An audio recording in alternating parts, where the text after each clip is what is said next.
On the football pitch, the rivalry between Real Madrid and FC Barcelona is legendary. We all know that. But right now, their greatest battle isn't being fought by players on the grass. Nope, it's a war being waged by architects, engineers, and financiers. That's right, the next chapter of El Clasico is literally being written in concrete and steel. We are talking about two of the most ambitious, most expensive, and frankly, most technologically advanced stadium renovations the world has ever seen, and they're happening at the exact same time.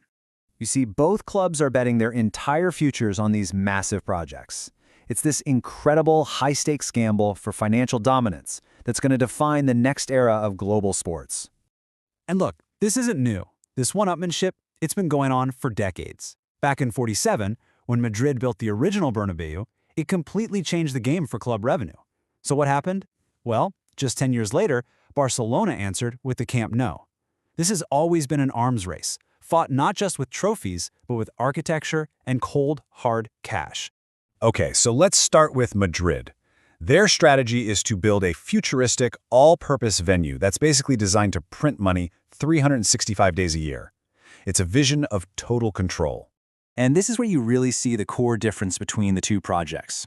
Madrid is building this enclosed, self-contained fortress, a machine designed for events. Barcelona, on the other hand, is creating an open cathedral that embraces the city in the Mediterranean climate. I mean, we're talking two completely opposite philosophies.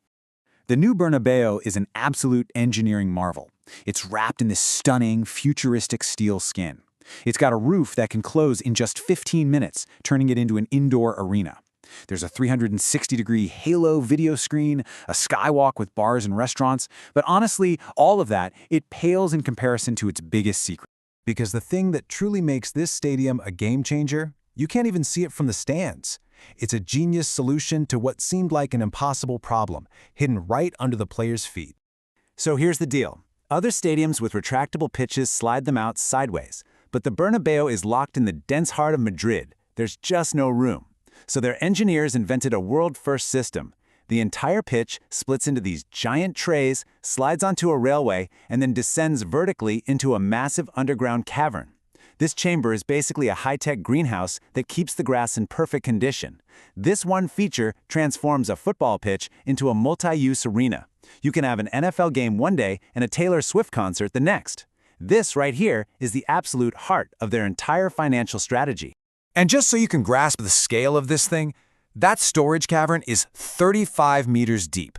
That is like an 11-story building buried directly beneath the field. It's an absolutely mind-boggling feat of engineering, and it is the key to unlocking hundreds of millions in non-football revenue.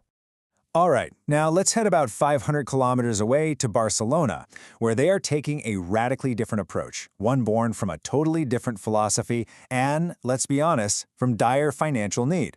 So instead of closing itself off like Madrid, the new Camp Nou is opening up. They're creating these open tiers with terraces that have stunning views of the city, which, by the way, double as premium spaces for high-margin hospitality. A new, steeper third tier improves the sightlines for every single fan, which boosts ticket value. And a transparent roof lets in that Mediterranean sunlight, making it a way more attractive place to be year-round. But the stadium is just one piece of a much bigger puzzle called Espai Barça, the Barça space. It's a complete redevelopment of the entire club campus. We're talking shops, restaurants, a hotel, a whole commercial hub. For Barcelona, this isn't just about a new stadium. This is a financial lifeline. It's a project designed to pull the club back from the brink of total crisis. And make no mistake, the situation was desperate. I mean, we're talking about a club that, to raise cash, literally took the grass from the old pitch, carbonized it, and turned it into lab-grown diamonds to sell to fans. I'm not kidding. That tells you everything you need to know about the insane financial pressure that's driving this entire project. So let's get to it. Let's break down the numbers. How do these two colossal billion-dollar gambles actually stack up against each other financially? Well, the price tags are almost identical, around $1.5 billion each. But the why is worlds apart. Real Madrid is spending from a position of strength to lock down their future dominance. Barcelona is spending out of pure necessity, just for financial survival. For one club, it's about getting even richer. For the other, it's about just trying to stay afloat. And that's the key takeaway here. These are not vanity projects. In the hyper-competitive world of modern football, if you stand still, you're actually going backwards. These incredible expenditures aren't just for show. They are calculated, absolutely essential investments you have to make to compete at the very highest level. So what we have are two clubs, two cities, and two radically different visions for the future. You've got the closed-off, technological machine versus the open cathedral that embraces its city. And you have to remember, for Barcelona, this isn't only about the stadium. A full 40% of their budget is for that wider campus, a huge part of their financial recovery plan. So, in the end, it really all comes down to this: Madrid's self-contained fortress versus Barcelona's open embrace of its city. Two monumental bets, each costing over $1 billion, with the future of two of the world's biggest clubs hanging in the balance. The only question is, which vision for the future is going to win?